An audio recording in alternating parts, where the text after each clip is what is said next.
Hello, aspirants. Good morning and welcome to daily news analysis of the Hindu.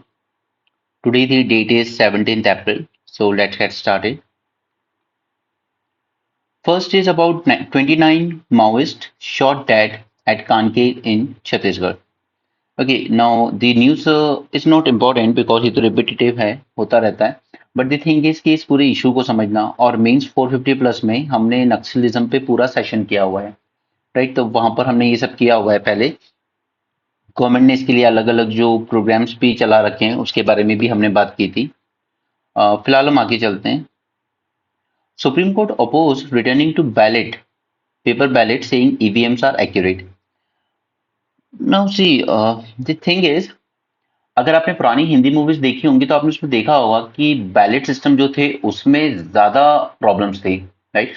जैसे आपको फर्जी voting करनी है तो आप आइए बैलेट पे बस अपने सिग्नेचर मारते थे पार्टी के कुछ लोग जिनका डोमिनेंस चलता था एरिया में, और वो वोट कास्ट हो जाता था.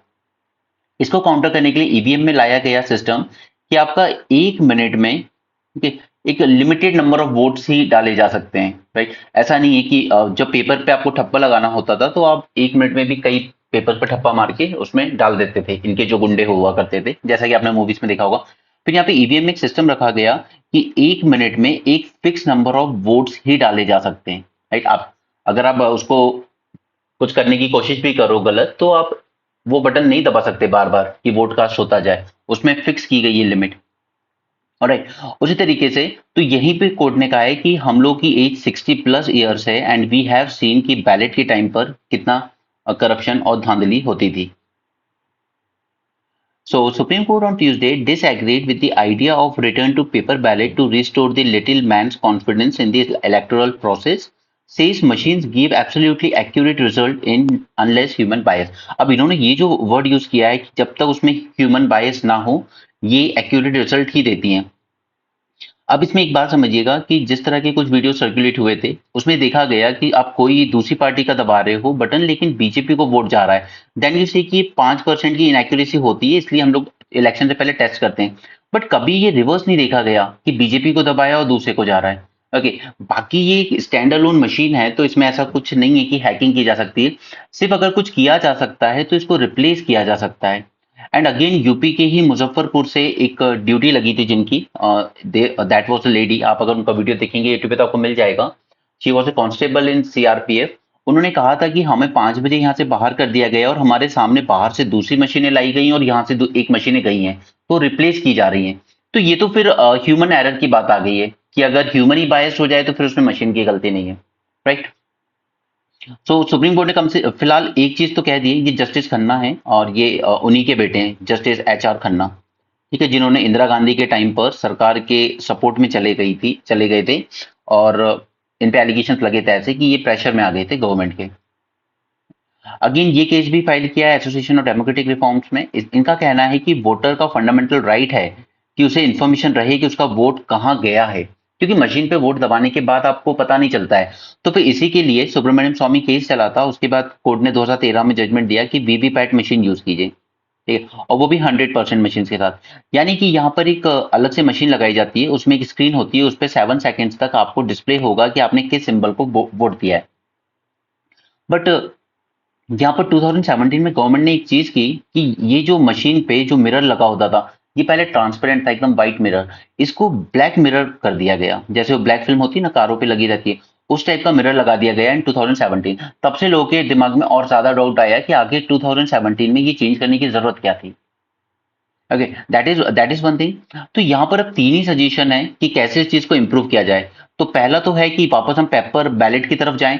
बट द थिंग इज कि हमारे पास ऑलमोस्ट ऑलमोस्ट इंडिया के पास 90 करोड़ वोटर्स हैं. ठीक, अकेले अगर हम वेस्ट बंगाल की भी बात करें तो इसकी पॉपुलेशन या number of voters total Germany के वोटर से ज्यादा है. क्योंकि ये जो लॉजिक देते हैं कि रिप्लेस कर दिया जाए इसको, वो लोग कहते हैं कि वेस्टर्न कंट्रीज ने भी इसको रिप्लेस किया है. वेस्टर्न कंट्रीज ने किया है कि उनके यहाँ नंबर ऑफ वोटर्स कम है तो काउंटिंग करना उतना मुश्किल नहीं है. बट इंडिया में 90 करोड़ वोट्स, अगर इसमें से 60% लोग भी वोट डालते हैं तो ये काउंट करना इतना इजी टास्क नहीं होता है, राइट? तो बैलेट पेपर की तरफ जाने वाला ऑप्शन तो we should almost rule it out. That is not practical. आप कितने लोग लगाएंगे काउंटिंग के लिए? Second is give VVPAT paper slip to the voter for them to put in the ballot box. No this is one thing, क्योंकि लोगों का ये भी कहना है कि ये स्क्रीन पे शो तो कुछ और करता है लेकिन अंदर स्लिप पे कुछ और प्रिंट होके गिरता है। अब इस तरह के एलिगेशन लोग हैं। तो फिर यहाँ पर कांग्रेस के जो दिग्विजय सिंह हैं जो कि मध्य प्रदेश के चीफ मिनिस्टर रहे पहले, उनका ये कहना था कि ये जो स्लिप प्रिंट होती है वीवीपैट में, कि पब्लिक के हाथ में दीजिए और फिर पब्लिक इसको वापस जो बैलेट बॉक्स होगा उसमें डाल के जाएगी, ताकि वो अच्छे से वेरीफाई कर सके कि हाँ मैंने जहां वोट दिया था वहीं पर गया है। राइट। Just a second.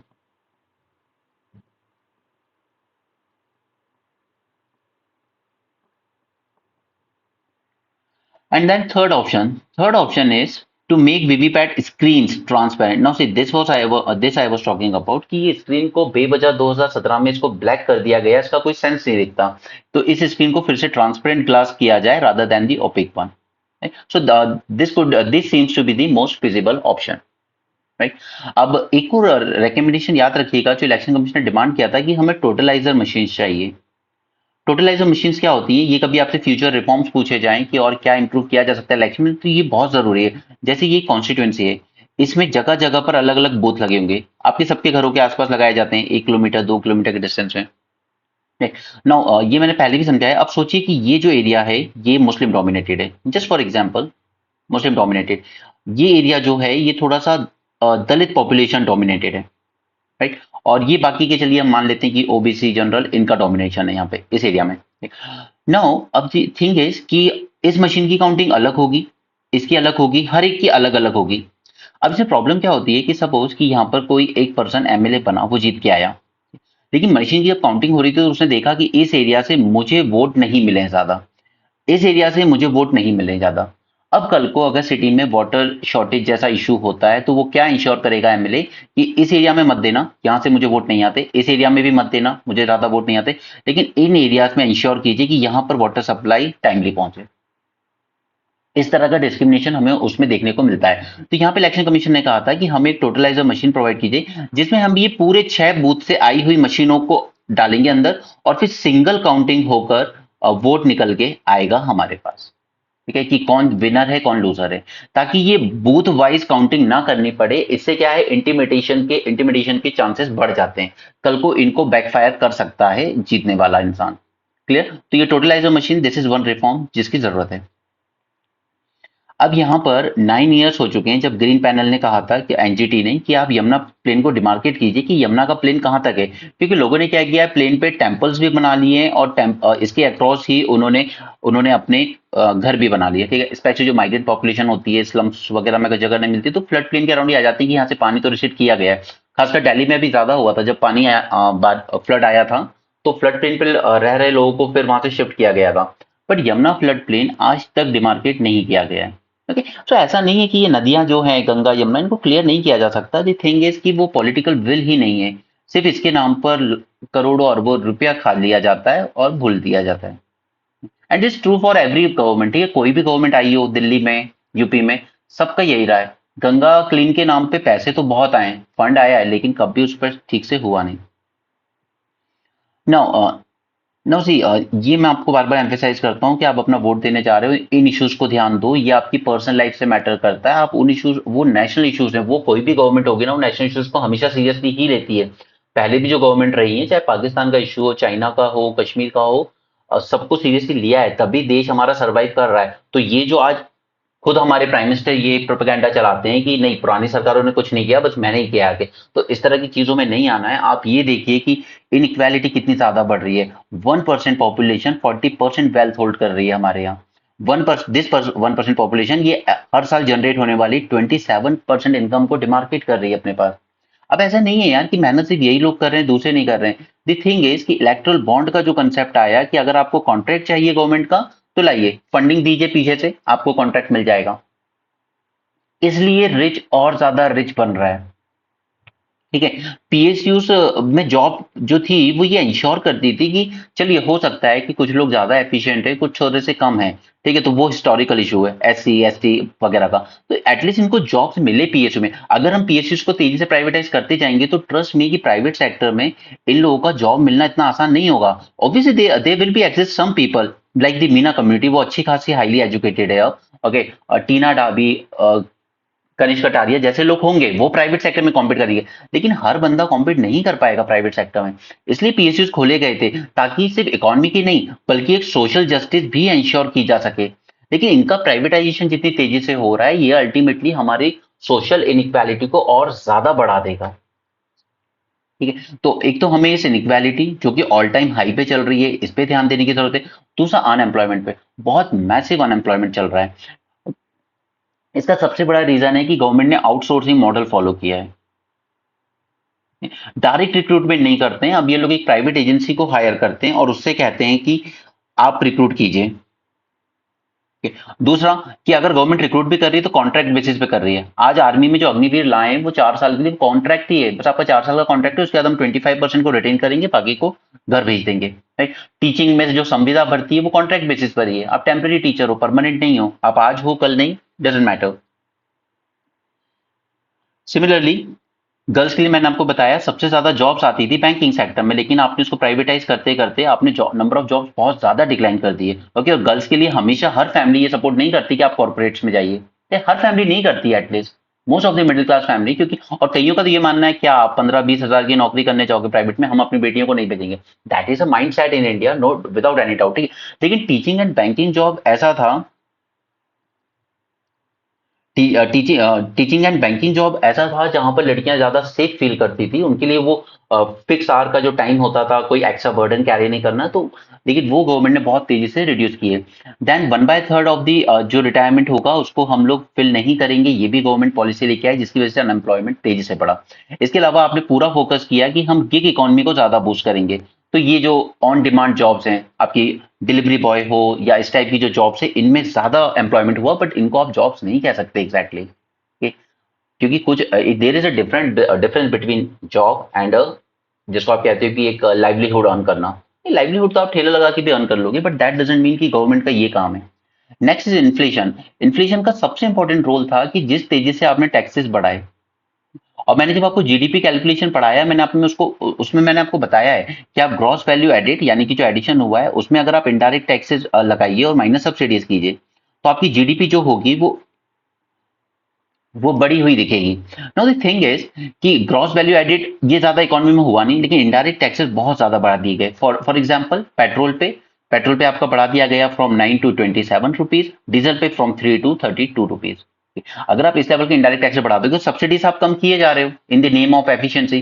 तो ये जीडीपी जो है हमारी वो इन्फ्लेट होकर दिख रही है। हमारी जीडीपी ग्रोथ रेट एग्जैक्टली उतनी नहीं है जितनी की वो दिखाई जा रही है। आप उसको इन्फ्लेट करके दिखा रहे हो ड्यू टू इनकम टैक्स और सॉरी इनडायरेक्ट टैक्स, और ये इनडायरेक्ट टैक्स की अल्टीमेट मार किसको पड़ रही है? आम जनता को।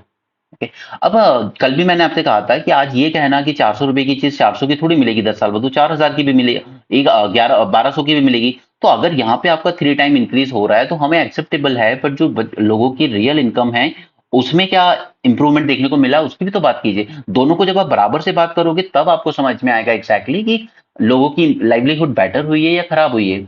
और हमने पिछले कुछ सर्वे का जो डेटा देखा था न्यूज़पेपर एनालिसिस में, उसमें हमने देखा कि लोगों की जो रियल इनकम है वो एक्चुअली में या तो डिक्लाइन हुई है या स्टैग्नेंट रही है। There has been no improvement in their income, but inflation has increase 3-fold। आगे चलें। Escalation of tension between Iran and Israel may affect the oil prices. See, ये तो श्योरली है कि अगर इनके बीच में टेंशन और ज्यादा बढ़ती है, और जो कि इसराइल बार बार क्लेम कर रहा है कि we will retaliate. Iran is a big producer of oil, और फिर ये पूरे रीजन में अगर इस तरह से स्प्रेड होती रहेगी तो अल्टीमेटली एक तो सिर्फ हाउदी रेबल्स ने रेड सी में जो प्रॉब्लम क्रिएट किए उस वजह से ही आपकी ट्रांसपोर्टेशन कॉस्ट बढ़ गई। ट्रांसपोर्टेशन कॉस्ट बढ़ी और शिप्स पे मिलने वाला जो इंश्योरेंस कॉस्ट था वो भी इंक्रीज हुआ। और जब ये दोनों चीजें इंक्रीज हुई तो ट्रेड ही अल्टीमेटली इंपोर्ट एक्सपोर्ट दोनों दोनों ट्रेड आपके कॉस्टली हो गए। राइट, तो अगर ये वॉर और ज्यादा बढ़ती है तो ऑयल के प्राइसेस इंक्रीज होंगे, और इंडिया अपना 80% ऑयल जो है वो इंपोर्ट करता है, तो ऑब्वियसली बात है कि इंडिया क्या फेस करेगा? Import led inflation. Clear? Will hold 96 recruitment rallies this year. ये आर्मी का कहना है कि हम लोग अग्निवीर के अंदर इस साल 96 रिक्रूटमेंट रैलीज होल्ड करेंगे। नाउ सी, राजस्थान का एक हब है, I don't remember name of that town, जहां पर कोचिंग सेंटर्स चलते थे इनके आर्मी रिक्रूटमेंट के। उनका कहना है कि we have seen 70% drop in number of students enrolled. क्योंकि कोई भी मेरे ख्याल से 3 से 4 साल की जॉब के लिए सिर्फ मेहनत नहीं करेगा, हर एग्जाम में मेहनत लगती है। इट्स नॉट पॉसिबल कि आप आज मेहनत करेंगे फिर 3 4 साल जॉब करेंगे फिर वापस आएंगे फ्रेश स्टार्ट करेंगे, that is not not possible. पहले एंट्रेंस क्लियर कीजिए, फिर फिजिकल क्लियर कीजिए, फिर मेडिकल क्लियर कीजिए, जब जाके आपको जॉब मिलती है। उसके बाद फिर आप कहते हो कि आप 4 साल जॉब कीजिए, उसके बाद आपको 25% को हम रिटेन करेंगे, बाकी को घर भेजेंगे। इसका इम्पैक्ट नेपाल के रिलेशंस पे मैंने आपको बता दिया था, राइट। आज नेपाली गुरखा इंडियन आर्मी में आने की बजाय वो दूसरी आर्मी इसमें जाना पसंद कर रहे हैं। वो रशिया के लिए फाइट कर रहे हैं, वो यूक्रेन की फाइट कर रहे हैं, कोई बड़ी बात नहीं होगी कि वो कल को चाइना के लिए भी फाइट करें। ओके, यहाँ पर इसराइल ईरान की टेंशन की वजह से यूएसए के जो नेशनल सिक्योरिटी एडवाइजर आने वाले थे इंडिया में फॉर रिव्यू ऑफ आईसैट, आईसैट मैंने आपसे 2 दिन पहले डिस्कस किया था इंडिया यूएस डिफेंस रिलेशन में, तो इसके रिव्यू के लिए आने वाले थे, तो फिलहाल के लिए उन्होंने अभी आने से मना कर दिया है।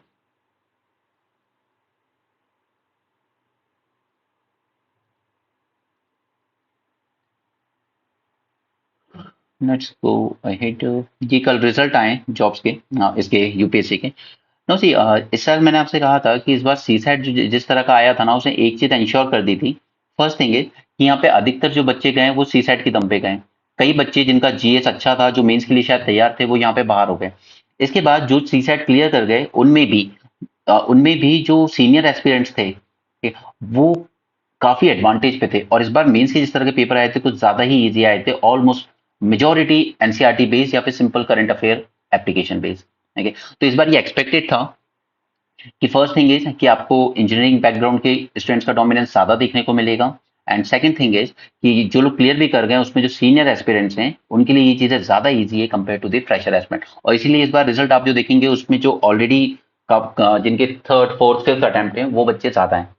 Okay, so this was not the purpose जिसके लिए सिविल सर्विस लाई गई थी। अगर आपको आईआईटीएन और मेडिकल के स्टूडेंट चाहिए थे, इनको तो इनफैक्ट मेडिकल स्टूडेंट्स को तो अलाउ भी नहीं था, आई थिंक 1963 तक इनको यूपीएससी देना अलाउ भी नहीं था। ठीक है, क्योंकि आपको एक्सपर्ट्स अपनी फील्ड में चाहिए। बट यहाँ पे देखिए जो टॉपर हैं he is from IIT Kanpur, ठीक है, ये ऑलरेडी सर्विंग आईपीएस भी थे। Similarly second rank he was from NIT Rourkela. Third Miranda House Delhi University का one of the best. Fourth college of architecture in Thiruvananthapuram, again engineering background. Fifth Saint Stephen College से हैं ये, again Delhi university.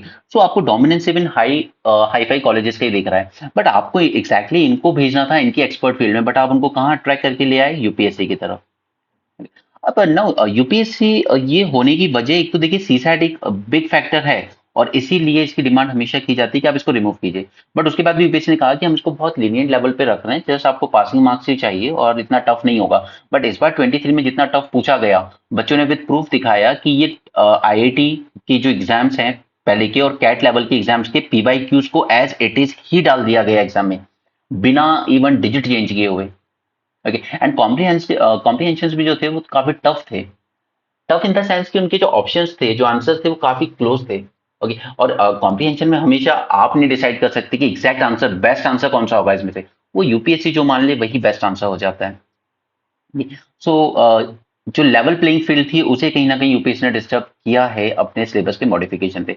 उसके बाद जैसे जैसे ये सिलेबस को और ज्यादा करंट अफेयर्स की तरफ ले गया है, तो जो एनालिटिकल एंड क्रिटिकल स्किल्स की हम बात करते हैं ऑब्वियसली वो थोड़ी आईआईटीज मेडिकल्स इन स्टूडेंट्स में थोड़ी बेटर होती है, क्योंकि उनकी वो 4 5 साल की एजुकेशन ही उस तरह की होती है। तो ऐसे में जो ह्यूमैनिटी बैकग्राउंड के बच्चे हैं वो थोड़ा सा पीछे रह जाते हैं। क्योंकि पहले जब दो ऑप्शन हुआ करते तो ह्यूमैनिटी बैकग्राउंड के बच्चों को थोड़ा एडवांटेज हुआ करता था, फिर एक ऑप्शन किया आपने जीएस इंट्रोड्यूस किया, उसके बाद फिर जीएस में भी आपने करंट अफेयर का ही वेटेज डे ऑन डे आप इंक्रीज करते चले गए। ठीक?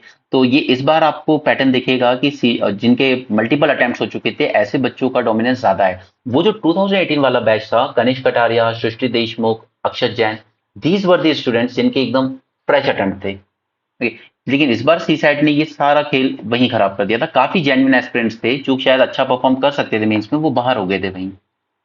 ये बातें आपको शायद अब भी उतनी समझ नहीं आएंगी, बट जब आप एग्जाम फेस करोगे and you will see the impact of CSAT. And I wish कि ऐसा सी सेट दोबारा ना आए जैसा 2023 में आया।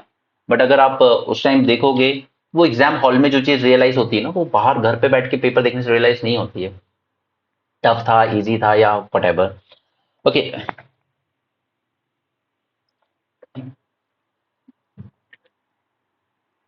चलिए हम चलते हैं लैकेटाइप सी में। इस जरा मछली पे नजर डालिए।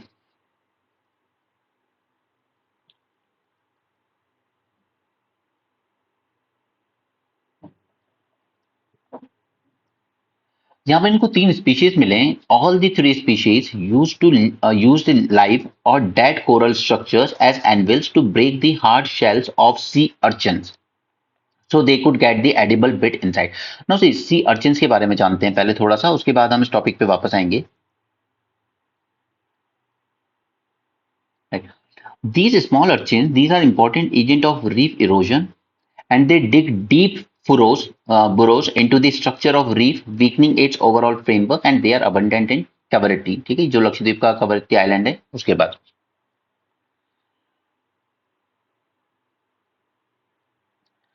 नो सी, हमेशा ये माना जाता था जैसे ह्यूमंस ने क्या है, हम लोग कुछ ना कुछ यूज करते हैं किसी चीज को ओपन करने के लिए. ह्यूमन बीइंग ने भी उस टाइम दो स्टूडेंट को स्टोन्स को क्रश किया एंड फायर की डिस्कवरी है. Right? तो हमेशा माना जाता था कि ह्यूमंस आर इंटेलिजेंट. उसी तरीके से कुछ और एनिमल्स हैं जैसे मंकी, चिंपैंजी, इनको भी थोड़ा सा इंटेलिजेंट माना जाता है. लेकिन फिश में इस तरह की चीजें यूज नहीं देखी जाती है कि ये कॉरल का स्केलेटन यूज करेंगी और नीचे ये जो सी अर्चन है इसको ओपन करने की कोशिश करेंगी ताकि ये उसके अंदर से जो एडिबल चीजें हैं वो यूज कर सकें. लेकिन ये पहली बार ऑब्जर्व किया गया एक एक्सपेरिमेंट में in the Laccadive Sea that all three species of fish they used live या dead coral structure as anvils to break the hard shells of sea urchins so they could get the edible bites inside. ठीक, ये सब race group को belong करती है. ठीक है, इनके नाम याद नहीं रहेंगे और रखने की जरूरत भी नहीं है. ये all three these belong to wrasse group. So यहाँ पर ग्रोइंग नंबर ऑफ रिपोर्ट्स हैं कि ये टूल यूज करने वाले एनिमल्स देखे जा रहे हैं. Reports of animals like chimpanzees they using straw to draw water. Last year एक क्वेश्चन आया था ऑरिंगटन पे कि ये स्टिक को यूज करता है पेड़ के अंदर से कुछ निकालने के लिए. बस वैसा ही आर्टिकल है ये भी. चिंपैंजी भी स्ट्रॉस को यूज करता है वाटर को ड्रॉ करने के लिए. Crows also fashion leaves to extract the insects from crevices are well known. ठीक है, ये भी जो रॉक के बीच में जो इंसेक्ट्स वगैरह होते हैं उनको निकालने के लिए लीव्स का यूज करता है. तो ये चीज फिश में पहली बार देखी गई है. और ये जो अर्चन्स हैं, most sea urchins is covered in an armour of spines. It also had a hard skeleton called a test that protect its internal organ making it difficult for the fish to prey on it. तो ये internal organs को protect करने वाला इसका जो skeleton है उसको break करने के लिए फिश इस तरह का जो कोरल्स हैं डेड या लिविंग उनको यूज कर रही है. Right? ये बताने के लिए था बस यहाँ पर ये आर्टिकल, बाकी एग्जाम में आने के चांसेस नहीं है. ये इलेक्शन जो है ना ये सीरियसली एक रेफरेंडम है इंडिया के फ्यूचर के लिए कि आप इंडिया को किस तरह की डायरेक्शन में ले जाना चाहते हो. ठीक है, या तो आप अथॉरिटेरियन रिजीम की तरफ ही ले जाना चाहते हो. ठीक है, जहां पर एक आदमी ही के नाम पर ही वोट पड़ रहे हैं, सारे एमपीज का कोई रोल नहीं है. ओके, आप प्रोटेस्ट करते रहिए, कोई सुनने वाला नहीं है. या आप ऐसा मीडिया चाहते हैं जो पूरी तरीके से सिर्फ सरकार का माउथ पीस बन के रह जाए, जो आपके कंसर्न रेज करने की बजाय आप ही को ब्लेम करना शुरू कर दे कि तुम लोग गवर्नमेंट जॉब मांग रहे हो, बिल्कुल गलत है. ठीक है, आप लोग एमएसपी मांग रहे हो, आप लोग तो देशद्रोही, आप तो खालिस्तानी हो. अगर इस तरह का मीडिया चाहिए तो शौक से इसी गवर्नमेंट के लिए वोट कीजिए. Okay, that is this is really I think independent India में इतने क्रूशियल इलेक्शन कभी नहीं हुए होंगे जितने 24 के इलेक्शन होंगे, क्योंकि ये इंडिया की डायरेक्शन डिसाइड कर देगा. ये इस गवर्नमेंट में आपको सोशल इकोनॉमिक इनइक्वालिटी आज बहुत हाई दिख रही है एंड ये यहाँ से सिर्फ बढ़ेगी, ये घटेगी नहीं. स्पेशली वो जो थोड़े से मार्जिनल एंड वीक बैकग्राउंड से आते हैं, एसटी एससी ओबीसी, इनके लिए सबसे बड़ा थ्रेट है. क्योंकि जिस तरीके से प्राइवेटाइजेशन कर रही है गवर्नमेंट, ये हमारे सोशल इक्वालिटी के लिए हम लोगों ने जो प्रोविजन रखे थे ये उन सोशल इक्वालिटीज को पीछे छोड़ जाएगी. ठीक, आप प्राउडली क्लेम कर रहे हैं कि हम 80 करोड़ से ज्यादा लोगों को फ्री राशन दे रहे हैं. ये शर्म की बात है, ये प्राउडली क्लेम करने वाली बात नहीं है. ये शर्म की बात है कि 80 करोड़ लोगों को आपको राशन देना पड़ रहा है, यानी कि आप उतनी एम्प्लॉयमेंट अपॉर्चुनिटीज क्रिएट नहीं कर पाए हो और आपने इन्फ्लेशन उस लेवल पे पहुंचा दिया है कि जो आदमी अर्न कर रहा है 15-20 थाउजेंड उसको अपना घर चलाना मुश्किल हो रहा है. So this government is not right. Even I was the one who highly supported it in 2014. Okay, मुझे भी लगता था कि Mr. Modi is the man that India needs. But ultimately by coming to 2019, I realized no, he is not the man. Okay, ये India के लिए ठीक नहीं है. इसराइल ईरान, यहाँ पर इसराइल को कहा जा रहा है कि at least it should avoid a regional war in West Asia, क्योंकि इसे 99% जो मिसाइल्स रॉकेट्स और वेपन्स लॉन्च किए थे ईरान ने उनको इंटरसेप्ट कर लिया है. तो फिर उसको कहा गया है कि एटलीस्ट आप थोड़ा सा रिस्ट्रेन फॉलो कीजिए. आप ही ने पहले स्ट्राइक किया था सीरिया में ईरान की एम्बेसी पर, इसलिए ईरान ने ये रिटेलिएट किया है. बट अगर अब इसराइल ने रिटेलिएट किया तो फिर ये बहुत ज्यादा हद से बाहर निकल जाएगी. Iran massive drone and missile attack on April 14 night in retaliation against the bombing of embassy compound in Damascus. Damascus मतलब Syria. Iran lost two of its generals overseeing the Quds forces operation in Syria and Lebanon, and five senior officers of Revolutionary Guard. See, Iran का मैंने आपको बताया है, एक है इनकी Iranian revolutionary guard, ठीक है, दूसरी तरफ इनकी आर्मी अलग है। ये ईरानियन रेवोल्यूशनरी गार्ड जो है, इसका सिंपल गोल है कि इनकी जो रिजीम है उसको प्रोटेक्ट करना है, इसलिए काफी सारी प्रॉक्सीज चलाती है। हमास हो गया, हिजबुल्लाह हो गया, राइट, इस तरह की ये प्रॉक्सीज को सपोर्ट करते हैं ये लोग, ठीक है। हाउदी रेबल्स भी इन्हीं की प्रॉक्सीज हैं। तो हमेशा इस आईआरजी के जो भी जनरल्स होते हैं, जैसे जनरल सोलेमनी थे, इन जनरल्स को टारगेट किया जाता है बाय इजराइल एंड यूएसए। कई बार ड्रोन स्ट्राइक में, जैसे यूएसए ने इराक पर ड्रोन स्ट्राइक किया था और जनरल सोलेमनी मारे गए, ठीक है। इसराइल ने काफी स्ट्राइक्स की जिसमें इनके अभी रिसेंटली 3 जनरल मारे जा चुके हैं। तो इसलिए ये जो रेवोल्यूशनरी गार्ड इनकी आर्मी है, ये इसराइल से रिवेंज लेने के लिए हमेशा तैयार रहती है, और इसलिए आपने ये सब अटैक लॉन्च करे। बट यूएसए, यूके और फ्रांस की मदद से इसराइल ने 99% ऑफ जो प्रोजेक्टाइल्स थे उनको इंटरसेप्ट कर लिया था। Tehran's weapons barrage from its soil targeted Israel proper, escalating tensions to level not seen West Asia. अब इसराइल को गुस्सा इस बात का है कि आपने प्रॉपर हमारे टेरिटरी को टारगेट किया है। हम तो आपके लोगों को दूसरों देशों की टेरिटरी में मारने की कोशिश करते हैं, ठीक है, जैसे सीरिया में मारा, राइट। हमने कभी ईरान की मेनलैंड टेरिटरी पर अटैक लॉन्च नहीं किए, लेकिन आपने हमारी मेनलैंड टेरिटरी पर अटैक लॉन्च किए। अगर हम इंटरसेप्ट नहीं कर पाते तो यहाँ इसराइल के काफी लोगों की जाने जाती। तो इसलिए इसराइल कह रहा है कि नहीं, हम रिटेलिएट जरूर करेंगे। बट यहाँ पर यूएस के साथ साथ लगभग सभी कह रहे हैं नेतन्याहू को that please exercise restraint and avoid a regional war. But Israel has vowed that Iran's aggression would be met with a response. Israel's brutal illegal siege of Palestinian territories was ignored for long by regional and global players. Israel has been carrying genocidal attack in Gaza, ये सब हम discuss कर चुके हैं। Iran के proxies हैं ये सब, Hezbollah, Hamas and Houthi. Mister Netanyahu security और वॉर पॉलिसी दोनों फेल हुई है मिसरेबली। ना तो आप अब तक अपने हॉस्टेजेस को रिलीज करा पाए हो, ना ही आप हमास को पूरी तरीके से डिस्ट्रॉय कर पाए हो। It fail to defeat Hamas और रिलीज हॉस्टेजेस। आप सिर्फ रेकलेस बॉम्बिंग कैंपेन चला रहे हो रीजन में, that had brought Iran Israel to the brink of war. So Netanyahu should consider the remarkable performance of Israel's defense system as a victory and stand down to avoid regional war. दोनों countries में एक चीज है कि Netanyahu के against भी अब तो प्रोटेस्ट होना शुरू हो गए हैं उसकी कंट्री में, लेकिन रिजाइन करने का नाम नहीं ले रहे। उधर ज़ेलेंस्की ने ऑलमोस्ट पूरी कंट्री को डिस्ट्रॉय करवा लिया अपनी जिद में नाटो ज्वाइन करने की, लेकिन इसने भी रिजाइन करने की बात ही नहीं की। और इसराइल में चलिए उसकी इनकी जो जनता है वो नेतन्याहू के अगेंस्ट प्रोटेस्ट कर रही है, बट यूक्रेन में तो seriously the people are still sleeping. उन्हें दिख नहीं रहा है कि सिर्फ एक चीज करने की जरूरत है, दैट ज़ेलेंस्की और whatever Ukrainian government just need to give a written assurance to Russia that just end this war, we will not aspire for NATO membership again, that's all। सिर्फ इतना सा करने की जरूरत है, लेकिन आई डोंट नो यूक्रेन की जनता कैसे डिमांड नहीं कर रही है अब तक इस चीज को। यहाँ पर navigating the life as a consumer with disability, जो डिसेबिलिटी, पर्सन विद डिसेबिलिटी वाले कंज्यूमर्स होते हैं, इनके साथ कई बार इनको कई जगहों पर तो इग्नोर भी किया जाता है। कई बार इनको सर्विसेज प्रोवाइड करने के बारे में सोचा नहीं जाता, बिकॉज उनको लगता है कि इतनी ज्यादा इनकी पॉपुलेशन नहीं है तो हमारा कोई इतना बड़ा मार्केट तो ये लोग है नहीं, right.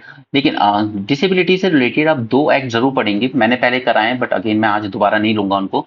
Person with disabilities act and दूसरा consumer protection act.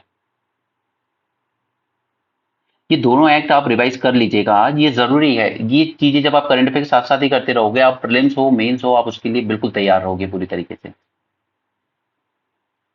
Now person with disabilities India में कितनी पॉपुलेशन है? Almost 5 to 8% population as per World bank.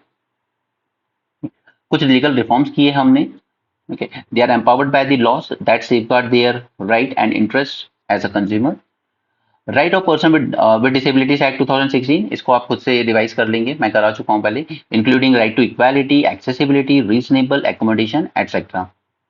Now this act includes the provisions for universally designed consumer goods and accessible services under section 43 and 46, कि आपको इस तरीके से consumer goods को design करना होगा कि इवन एक ब्लाइंड पर्सन या एक हैंडीकैप पर्सन भी उस गुड्स को यूज कर सके। It require all information and communication technology goods and services to be accessible. आप चाहे टेक्नोलॉजिकल सर्विसेज प्रोवाइड कर रहे हो, बट उनको इस तरीके से प्रोवाइड कीजिए कि वो एक ब्लाइंड पर्सन भी एक्सेसिबल कर सके या एक हैंडीकैप पर्सन भी एक्सेप्ट कर सके। गुड्स पे BIS स्टैंडर्ड्स लेट डाउन किए गए इनके, कि हैंडीकैप लोगों के साथ भी यूज हो पाए वो। इन केस ऑफ वायलेशन, अगर वायलेट करते हो आप इस तरह की सर्विसेज देते हो जो डिसेबल्ड पर्सन के फ्रेंडली नहीं है, तो ऐसे केस में consumer with disability can file a complaint with disability commission establish under this act. ठीक है, this is one thing. But the fact is that this disability commission only issue recommendatory direction, ये binding direction नहीं दे सकता, सिर्फ recommendatory. So they often fail to provide effective redressal.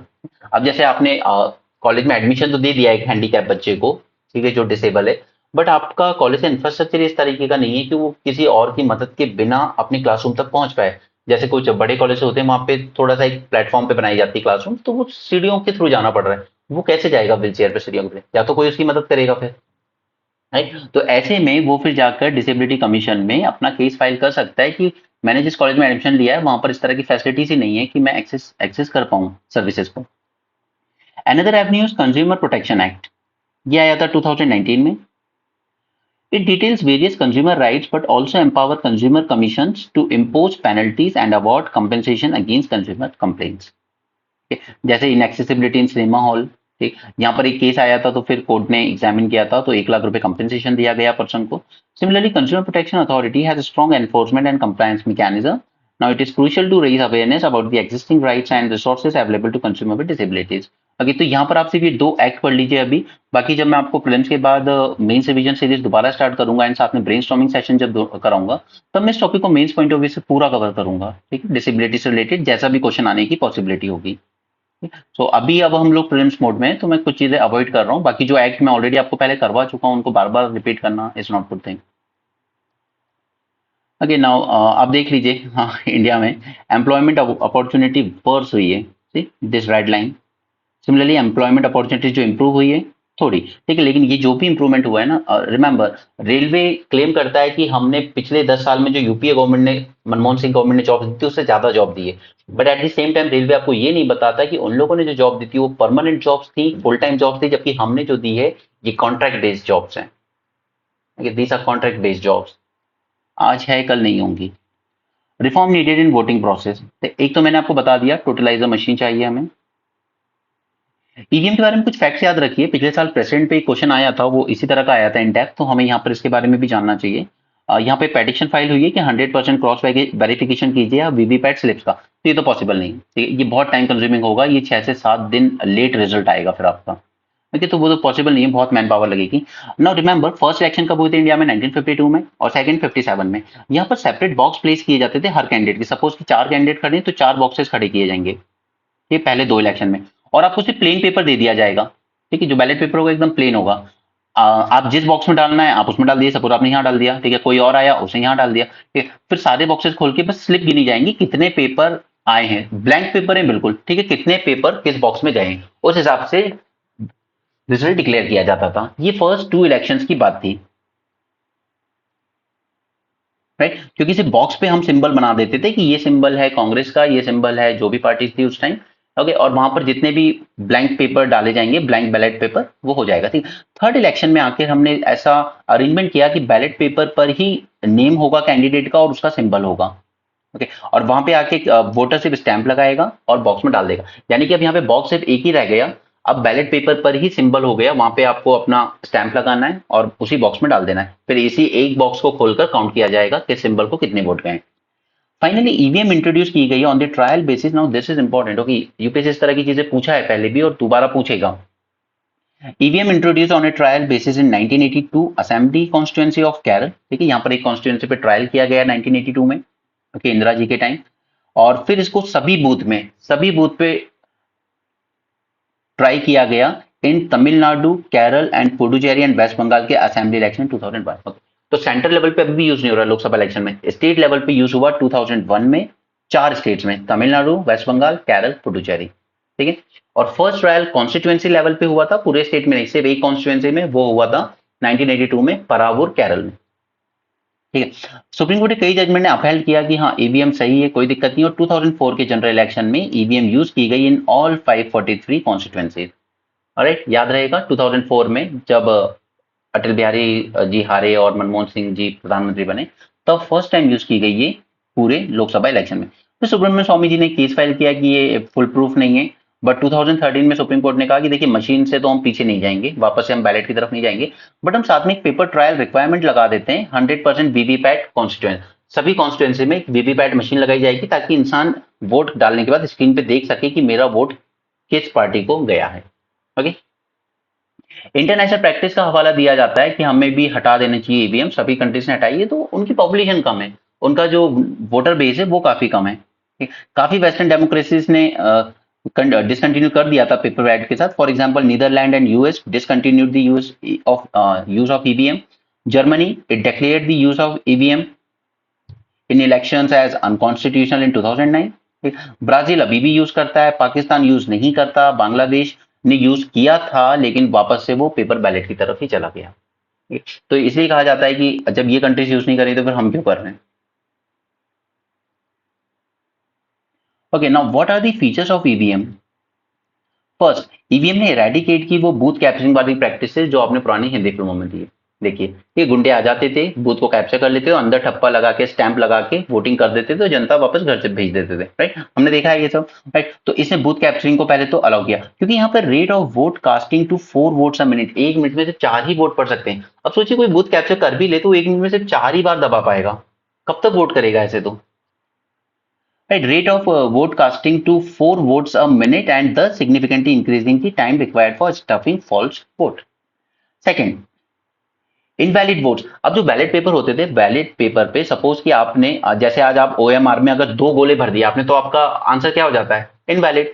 ऐसा ही वहां पे होता था कि जैसे सपोज किसी ने आईएनसी को दिया या आम आदमी पार्टी को दिया, तो उसके बाद उसका वोट इनवैलिड करना होगा तो क्या करेंगे, ये लोग काउंटिंग के टाइम और उसके बैलेट पेपर के आगे और टिक लगा देंगे, जैसा अभी चंडीगढ़ के मेयर ने किया था।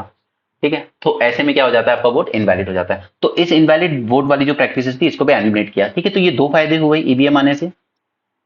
थर्ड, इलेक्टोरेट आज हमारे ऑलमोस्ट मेरे हिसाब से तो अभी 91 करोड़ है, बट यहाँ पे इन्होंने 1 बिलियन लिखे हैं, मतलब 100 करोड़, तो हो सकता है बढ़ गए होंगे।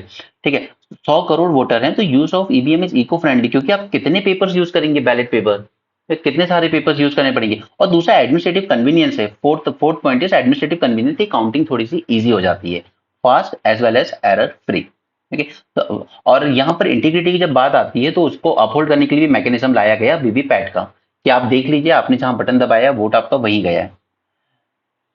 राइट, और उसके अलावा आप ये नहीं सोच सकते कि ये ईवीएम फिक्स होगी किसी एक पर्टिकुलर कैंडिडेट के फेवर में, तो ऐसा ऐसा भी नहीं है, बिकॉज यहाँ पर जो ईवीएम एलोकेट की जाती है ना बूथ को, वो रैंडमली की जाती है। ऐसा नहीं है कि ये वाली ईवीएम हर बार यूपी में ही जाएगी या ये वाली ईवीएम हमेशा कर्नाटका में जाएगी, it's not like that. Okay, random allocation होता है।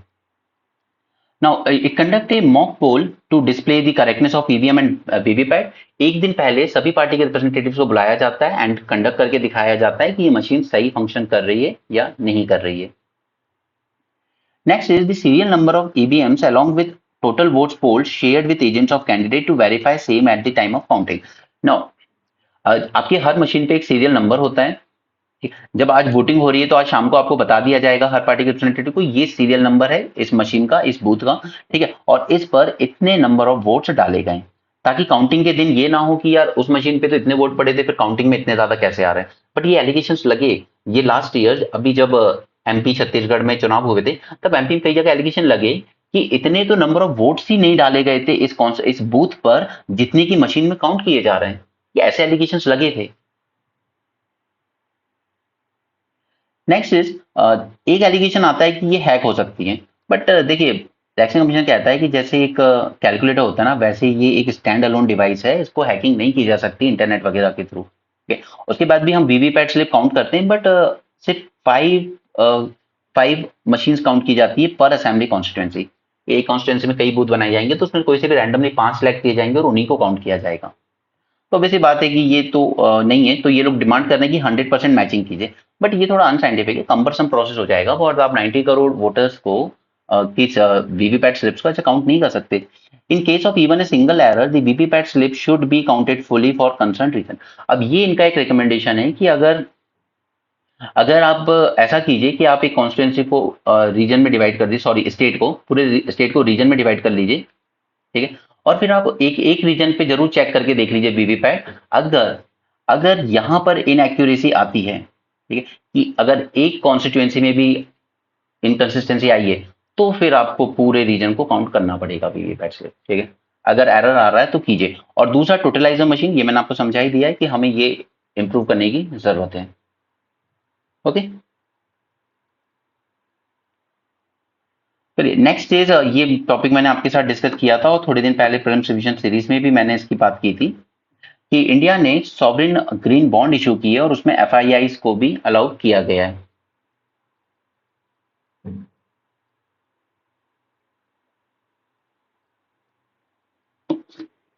तो इसका रेलेवेंस जान लेते हैं कि इससे फायदा क्या होगा। फर्स्ट थिंग तो देखिए, जो इंडिया सॉवरिन यानी कि गवर्नमेंट इशू कर रहा है, ठीक है, और ग्रीन यानी कि ग्रीन पर्पस यानी कि किसी ग्रीन प्रोजेक्ट के लिए ही यूज किया जा सकता है इसको। तो ऐसे में क्या हो रहा है कि इंडिया को यानी कि गवर्नमेंट को एक एडिशनल पूल मिल रहा है जहां से ये फंड ड्राइव कर सकते हैं, ठीक है। और दूसरी तरफ इन्वेस्टर को भी एक अलग ऑप्शन मिल रहा है कि वो इन्वेस्ट कर सकता है एक नई जगह पर, ठीक है। तो दोनों को फायदा होता है इसमें। और एक बात याद रखिएगा कि जो ग्रीन बॉन्ड्स होते हैं ना, इनमें interest rate compare to other bonds कम दिया जाता है। Okay, remember this point. ये आपके एग्जाम के लिए इंपॉर्टेंट पॉइंट्स हैं जो कि यूपीएससी टारगेट करता है। April 5, RBI green lighted investment in the country's sovereign green bonds by FII, ठीक है। जैसे कि वहां की इंश्योरेंस कंपनीज हो सकती हैं, पेंशन फंड हो सकते हैं, या वहां के सॉवरेन वेल्थ फंड्स हो सकते हैं। Sovereign green bonds are a kind of government debt that specifically fund projects attempting to accelerate India's transition to a low carbon economy। ये ग्रीन नाम नाम है उसमें, तो ऑब्वियसली बात है कि वो ग्रीन प्रोजेक्ट्स में ही यूज होगा। How does it help in green transition? Allowing FIIs to invest in India's green project widens the pool of capital available to fund country's ambitious 2070 net zero goal, ensuring 50% of energy transition come from non-fossil fuel and reduce carbon intensity of nation economy by 45। तो अभी तक ये तो आपके पंच अमृत में से हैं ये दोनों, ठीक है, 50% एंड 45%। तो अब तक तो ये याद हो गए होंगे आपको, पंच अमृत के पार्ट है दोनों। नेक्स्ट इज कि हम एफआईआई को अलाउ कर रहे हैं तो हमें और ज्यादा कैपिटल का पूल मिल रहा है और वाइडन हो रहा है। अगर हम सिर्फ अपने डोमेस्टिक इन्वेस्टर्स को ही अलाउ करेंगे तो ऑब्वियसली बात है कि फिर डोमेस्टिक मार्केट में पैसा कम होगा, ठीक। तो कम से कम फॉरेन के इन्वेस्टर से पैसा लाने से हमारे डोमेस्टिक मार्केट में पैसा रहेगा सफिशिएंट, ताकि दूसरे प्राइवेट इन्वेस्ट लोग भी प्रोजेक्ट्स के लिए ले सकें, राइट। वो crowding out, crowding in effect जो मैंने आपको बताया इकोनॉमी में, ठीक है वही सब। और ये पंच अमृत हमने कब अलाउ किए थे? COP26 Glasgow summit 2021। RBI has issued sovereign green bonds worth 16,000 crore in two tranches। Now अच्छी बात ये थी कि दोनों ही टाइम पर जो बॉन्ड्स थे वो ओवर सब्सक्राइब्ड हुए, ठीक है, उम्मीद से बेटर आया। बट दिक्कत ये हुई कि जो मेन पार्टिसिपेंट थे वो डोमेस्टिक फाइनेंशियल इंस्टीट्यूशंस और बैंक्स ही रहे, ठीक है। जबकि हमारा गोल ये था कि हम फॉरेन इन्वेस्टर्स को ज्यादा अट्रैक्ट कर सकें अपनी तरफ। लेकिन अभी जो ज्यादा सब्सक्रिप्शन लिया गया वो डोमेस्टिक लोगों ने ही लिया है, राइट। और ये भी मैंने आपको बताया था कि जो एसएलआर रिक्वायरमेंट है बैंक्स के लिए, ठीक, उसमें भी आपने एलिजिबल रखा है कि ये जो सॉवरेन ग्रीन बॉन्ड्स हैं वो आपकी एसएलआर कोटा का भी पार्ट है। आप उसमें अपना जो एसएलआर कोटा आपको रखना होता है अराउंड 18.5% वेरी करता रहता है, आरबीआई चेंज करता रहता है फ्रॉम टाइम टू टाइम। तो इस पैसे को भी आप सॉवरेन ग्रीन बॉन्ड में इन्वेस्ट कर सकते हो। Now, a sovereign green bond yield a lower interest than the conventional government securities। बस अब बैंकों के लिए ये है कि वो जो गवर्नमेंट सिक्योरिटी में इन्वेस्ट करते हैं तो उसमें उनको ज्यादा इंटरेस्ट मिलता है, यहाँ पर इनको थोड़ा सा कम मिलेगा, ठीक है। और इसी को कहते हैं ग्रीनियम, ठीक है। ये वर्ड आ जाता है, जैसे लास्ट 22 में क्वेश्चन आया था ग्रीन वॉशिंग क्या है, ठीक है, जहां पर आपका प्रोजेक्ट एग्जैक्टली एनवायरमेंट फ्रेंडली नहीं होता है बट आप उसको इस तरीके से शो करते हो कि देखिए एनवायरमेंट फ्रेंडली प्रोजेक्ट है हमारा, उसको हम कहते हैं ग्रीन वॉशिंग। ये 22 में पूछा गया। उसी तरह ग्रीनियम वर्ड अब चल रहा है, that is amount foregone by bank by investing in them is called greenium, ठीक है। यानी कि अगर बैंक अगर गवर्नमेंट सिक्योरिटी में इन्वेस्ट करता तो सपोज उसको 8% इंटरेस्ट मिल रहा था, लेकिन उसने इन्वेस्ट कर दिया सॉवरेन ग्रीन बॉन्ड्स में, ठीक है, जहां पे उसको मिल रहा है 6% इंटरेस्ट। तो क्या उसने 2% का लॉस सफर किया ना? यही 2% का जो लॉस है उसी को वो ग्रीनियम कह रहे हैं, ठीक है। The amount foregone by banks by investing in them is called as greenium. याद रहेगा, ठीक है। सो एफआईआईस को भी अपना पोर्टफोलियो डाइवर्सिफाई करने का मौका मिलेगा यहाँ। And India has successfully address green washing fears with sovereign green bonds framework in late 22, ठीक है। ग्रीन वॉशिंग वही कि आप, आरबीआई ने इसके लिए प्रॉपर नॉर्म्स दिए हैं कि कौन से प्रोजेक्ट्स को हम ग्रीन कंसिडर करेंगे। ऐसा नहीं कि आप कोई भी प्रोजेक्ट को ग्रीन दिखा रहे हो, ठीक है, वो ग्रीन वॉशिंग कहलाती है। RBI has not created a green taxonomy or way to assess an investment environmental or emissions credentials to ensure project is not an attempt to greenwashing, that is taking green credentials to secure funding। Okay, now imported inflation, ये मैंने आपको परसों समझा दिया था, ठीक है, जैसे यूएस है, यूरोपियन यूनियन है, इनके यहाँ भी अब इलेक्शंस वगैरह का दौर चल रहा है, तो इनके यहाँ जो बैंक है वो क्या कर रहे हैं, वो टाइट पॉलिसी फॉलो कर रहे हैं। इस टाइट पॉलिसी में क्या हो रहा है कि उनके यहाँ पर जो इंटरेस्ट रेट है वो इंक्रीज हो रहे हैं। इंटरेस्ट रेट इंक्रीज होने से उनकी मार्केट में जो पैसा आ रहा है वो हो जा रहा है कॉस्टली, यानी कि वहां पे जो लोग लोन ले रहे हैं वो हो रहा है कॉस्टली। अब जब उनको लोन ही कॉस्टली मिल रहा है तो आपको लगता है क्या कि वो उसको ज्यादा खर्च करेंगे? लाइक उनकी इकोनॉमी में डिमांड होगी, क्या चीज होगी? नहीं, क्योंकि इस वक्त लोन लेना महंगा पड़ रहा है तो वो भी लोन कम ले रहे हैं, तो उनकी मार्केट में जो डिमांड होती है वो कम हो जाती है। ठीक, तो मार्केट में एक तो डिमांड कम हो गई, तो ऐसे में इंडिया के जो मार्केट्स हैं, ठीक है, जो इसको एक्सपोर्ट कर रहे थे, एक्सपोर्ट कर रहे थे, वो क्या हो जाएंगे? डिक्रीज। और दूसरा, ये लोग जो इन्वेस्ट करने आ रहे थे वहां से लोन लेते थे अपने डॉलर का, ठीक है, और फिर इन्वेस्ट करते थे इंडिया में कि इंडिया की मार्केट से हमें रिटर्न अच्छे मिलेंगे, 6% 8% की इकोनॉमी अच्छी ग्रो हो रही है, तो यहाँ से डॉलर इन्फ्लो होता था। अब जब इंडिया में डॉलर इन्फ्लो आता था ना, तो डॉलर ज्यादा अवेलेबल है, तो हमारा जो रुपये होता था वो अच्छा अप्रिशिएट होता रहता था, ये एप्रिशिएट होता रहता था। ठीक, यानी कि आज ज्यादा डॉलर अवेलेबल है तो फिर लोग वही कहते हैं कि मैं आपको सिर्फ इसके 80 रुपीज ही दूंगा। ठीक है, अगर कम होते तो और ज्यादा डिमांड होगी तो फिर लोग क्या करेंगे, चलो 90 दे दूंगा मैं, तो हमारा रुपये डेप्रिशिएट करवाता है। ये सब कंसेप्ट मैंने आपको पहले समझा रखे हैं ना। अब क्या हो रहा है कि वहां पे जैसे टाइटनिंग हो रही है तो हमारा डॉलर जो आ रहा था ना वो उल्टा अब जाना शुरू हो गया है, डॉलर का आउटफ्लो बढ़ गया है, इंडिया के मार्केट से जा रहा है डॉलर। तो अब ये जो $2 थे आपके पास, अब ये रह जाएंगे सिर्फ $1। तो ऐसे में हमारा रुपये क्या हो जाएगा? अब डेप्रिशिएट हो जाएगा।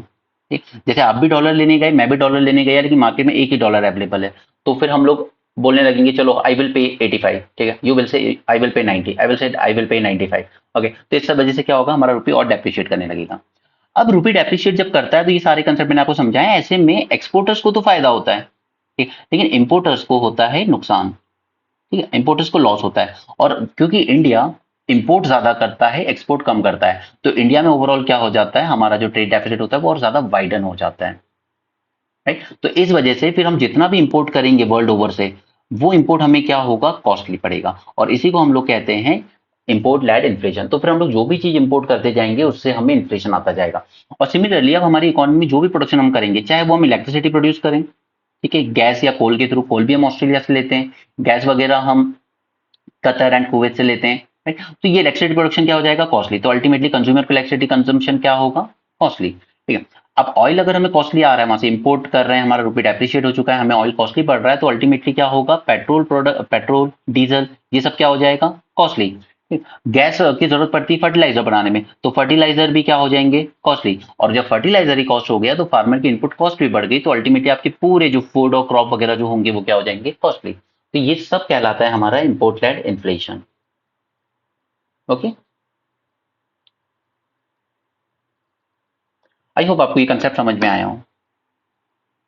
चलिए आगे चलते हैं।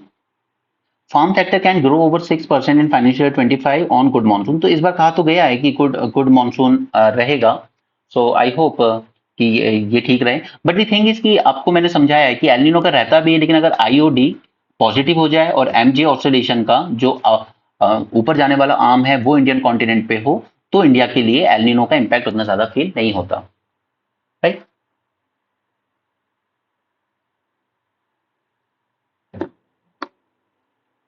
नेक्स्ट यहाँ पे ये जो शिप्स वगैरह को इंश्योरेंस दिया जाता है ना, उसी से रिलेटेड है कि यहाँ पर ये लोग थोड़ा डिजिटल ज्यादा यूज कर रहे हैं आप, क्योंकि उससे आपकी जो कॉस्ट होती है थोड़ी कम हो जाती है। Digital medium can yield savings up to 45% और more compare with the traditional channels. तो वो उतना कोई इंपॉर्टेंट टॉपिक नहीं है अलग से। Israel and Iran trade threats living west each on each, तो लेट्स सी, एक दो दिन में पता चलेगा क्या है। Stop backing settlers attack in West Bank. अब देखिए, अभी तक इतनी बार मैंने आपके साथ ये सब डिस्कस किया है, West Bank, Golan Heights, Hezbollah, Lebanon, okay, Rafah, इसके अलावा इजिप्ट, फिर बैन कुरियन कैनाल, ये सब हमने इतनी बार डिस्कस कर लिया। अब तक आपके दिमाग में ये इमेज छप जानी चाहिए, ओके, क्योंकि इससे आने वाला क्वेश्चन गलत मत करना। एग्जाम का सिलेक्शन उसी पे मैटर करता है जहां पर टफ क्वेश्चन तो सबके लिए दिक्कत होगी, लेकिन अगर इजी क्वेश्चन में सिली मिस्टेक कर गए ना तो फिर दिक्कत हो जाती है एग्जाम में। अब ये जब भी कोई दो कंट्रीज मिलती है ना तो हमेशा ये कहती हैं, एक दूसरे की तारीफ जरूर करती हैं, Germany China can help achieve peace in Ukraine. ठीक है, जब इंडिया आते हैं ये लोग तो वो इंडिया में कह देते हैं India can help achieve peace, right. और मैंने आपको अपने मीडिया का तो बताया ही था, ठीक है, हमारा मीडिया का परसों रात से यही चला रहा है न्यूक्लियर वॉर हो जाएगी, ईरान पे न्यूक्लियर अटैक करेगा इसराइल। दूसरा फिर एक और मीडिया चैनल था हमारे तिहाड़ी जी का, उनका कहना था कि ईरान और इसराइल ने मानी भारत की बात। तो उन लोगों का अलग ही सियापा चलता है। हमारा मीडिया तो जा चुका है, वो गटर में जा चुका है। अब तो देखना बंद कर दिया लोगों ने, लोग खुद कह देंगे हम टीवी बंद कर देते हैं हम। Israel former Lebanese military allies grapple with renewed Hezbollah attack. तो हिजबुल्लाह का मैंने आपको बताया लेबनान में बेस्ड है, ठीक है, ये इसराइल के साथ अटैक करता रहता है। यहाँ पे क्या था कि एक टाइम था जब इसराइल ने लेबनान के सदर्न रीजन को ऑक्यूपाई कर लिया था, और फिर लेबनान के ही कुछ लोगों ने अपनी खुद की एक आर्मी बना ली थी जिसको सपोर्ट कर रहा था इसराइल। उसके बाद इसराइल ने सडनली अपने आप को बैकआउट कर लिया लेबनान से, और फिर ऐसे में इन ये जो लेबनीज लोग थे जिन्होंने इसराइल का साथ दिया था, इनको थ्रेट होने लगा कि अब ये हिजबुल्लाह हम पे अटैक करेगा। राइट, तो ये इनके साथ ये एक थ्रेट रहता है। The looming threat of war between Israel and Hezbollah in Lebanon is reviving the painful memories of former Lebanese militiamen and their families। ठीक है, ये लोग वो थे जिन्होंने इसराइल का साथ दिया था, तो बाद में जब इसराइल विड्रॉ कर गया वहां से तो इनको काफी सफर करना पड़ा। इन्होंने बनाई थी साउथ लेबनीज आर्मी, ये एक तरह की क्रिश्चियन मिलिटिया था, recruited bye Israel when it occupied southern Lebanon in 80s and 90s। फिर इसराइल ने सडन विड्रॉ कर लिया लेबनान से in 2000 and fearing reprisals from the Hezbollah. ठीक, तो ये क्रिश्चियन लोग थे, इन्होंने साथ दिया था इसराइल का, ये सोच के कि चलिए इन मुस्लिम्स के अगेंस्ट हमको फाइट करना है। बट बाद में इसराइल जब विड्रॉ कर गया तो इनको काफी सफर करना पड़ा। Iran backed Hezbollah, A Hamas ally with a large Arsenal of rocket and missiles have exchange fire with Israeli forces regularly. जब से ये वॉर शुरू हुई है, ये टर्की का है, टर्की और ग्रीस का। वहां पर कुछ नहीं, बस ग्रीस ने एक कैंपेन लॉन्च करा है, our ocean is not for sale, तो ये टर्की को पसंद नहीं आ रहा है। Greece aim at creating two large marine parks to protect biodiversity and marine ecosystem. ठीक है, but the plan has a Greece neighbour and regional rival Turkey. ये सब मैंने आपको दिखाया हुआ है, Sea of Marmara, Greece, Aegean Sea, Mediterranean Sea, ये सब हमने पहले किया हुआ है, इसलिए मैंने ये सब आपको पहले करा दिया था कि ये सब न्यूज में बार बार रिपीट होता रहता है। तो अब तक इन ये सारी ज्योग्राफी मैप बेस्ड जो चीजें हैं इनकी तो इमेज छप जानी चाहिए आपके दिमाग में, तभी आप ये न्यूज वगैरह को अच्छे से फॉलो कर सकते हो। The country The country also allows environmentally harmful practices such as energy exploration in sensitive marine environment। अब ग्रीस एक तरफ तो बायोडाइवर्सिटी मैराइन पार्क बनाने की बात कर रहा है, दूसरी तरफ ये एनर्जी एक्सप्लोरेशन अलाउ भी करता है अपने यहाँ पर। ठीक है, तो ये एजियन सी वगैरह इन सब की लोकेशन आप देख लीजिए अच्छे से, इन पे क्वेश्चन आने के चांसेस हैं इस बार। ओके, बाकी स्पोर्ट्स न्यूज है। So that's it for this session, thanks for joining, have a great day and keep learning.